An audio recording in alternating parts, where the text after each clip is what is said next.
এর যে এই ইন্ডাস্ট্রিটা আছে হোটেল ইন্ডাস্ট্রি, এখানে অনেক লোকজন আমি এখান থেকে মাসুল নিয়ে আমি ঘর চালাচ্ছি, আমার পরিবার চলছে। অনেকগুলো স্টাফ আছে আমার।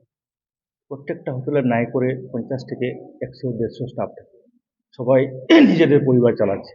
তো হুট করে এইসব করা আর প্লাস মালিকেরাও তো অনেক কষ্ট করে এই জোগাড় করে অনেক কষ্ট করে ইন্ডাস্ট্রিগুলো তৈরি করে। তারপর অনেক ছেলেমেয়েদেরকে এই এমপ্লয়মেন্ট দেয়। তো ওই হিসাবে ওরাও পরিবার চালায়। তো সেইরকম করাটা মনে হয় না ভালো জিনিস যে একজনের প্রপার্টি নষ্ট করা বা ভাঙচুর করা। হ্যাঁ, ঠিক আছে, প্রতিবাদ ভুল হতে পারে মানুষের, প্রতিবাদও হতে পারে, কিন্তু এটা একটা আইনের মাধ্যমে গেলে সুবিধা হয় না। কেননা এখানে লোকের সম্পত্তি নষ্ট করাটা তো ভালো ইয়ে নয়। এটাই আমি বলবো, আগামীতে যাতে সবাই একটু ভালো করে সবাই আমরা মিলেমিশে বরাকগুলিতে সবাই আমরা এই ছোটোর থেকে বড় হয়েছি, কথাবার্তার মাধ্যমে সব কিছু হয়। আর ওর ভুল হতে পারে, তো ওটা সংশোধন করা যায়, ওটার জন্য আইন আছে, ওটার জন্য ল আছে, পুলিশ প্রশাসন আছে। তো আমি চাই না আগামীতে যাতে এরকম কোনো ধরনের কিছু হোক।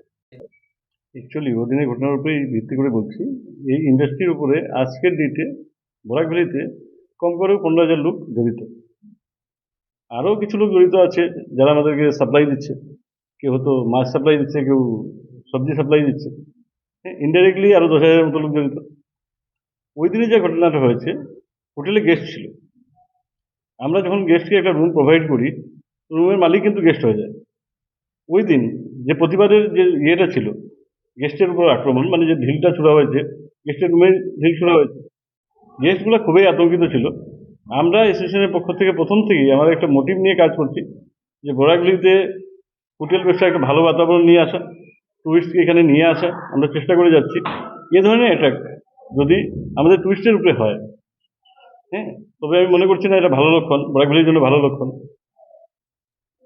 ৩১ ডিসেম্বর রাত্রে বড়াইলভি হোটেলের যে ঘটনা, সে বিষয়ে বড়াইলভি হোটেল নিজেদের বক্তব্য অলরেডি প্রেস রিলিজে দিয়ে দিয়েছে। ওই ব্যাপারে আমাদের বলার কিছু নেই। বলার হলো যে ওই ঘটনার পরিপ্রেক্ষিতে যে মব ওই হোটেলে সেই দিন বা ওর পরের দিন যে গেছিল, গিয়ে ওরা হোটেলে ভাঙচুর করেছে, সেটার জন্য প্রশাসন আছে।